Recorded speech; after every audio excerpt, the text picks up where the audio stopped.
Assalamu alaikum wa rahmatullah. So what I thought I'd do was to give some details to my new class, Protect This House. It comes to the issue of marriage, which moving on to is going to be another major section of the class.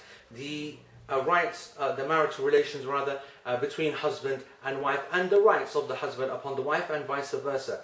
I also want to really look at the influence of the above two categories, the families and the parents, on this particular relationship. It's already under a lot of pressure and under a lot of strain because of the lack of understanding and the lack of give and take between the two, the male and the female, without the families getting involved and without political issues being present and so on.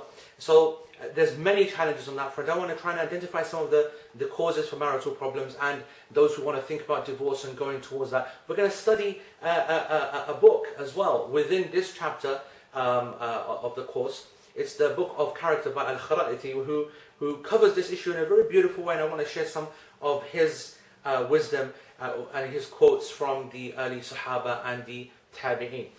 Also, what else?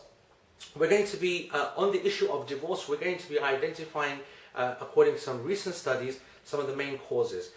And it's important to study the causes because once you know where you might fall, where you might trip up, and everyone's aware, then you'll try your best to avoid those areas. So not to try and put a negative kind of spin on the subject, but also really to be realistic about it and be ready and aware. And to look at divorce, you know, there's a lot of misconceptions about it. Of course, it's a horrible thing, but you often hear that it's the most horrible of the halal things to Allah subhanahu wa ta'ala, which you're going to find out is probably not the case, and actually it can be a mercy sometimes, but in the right time and the right place with wisdom and guidance.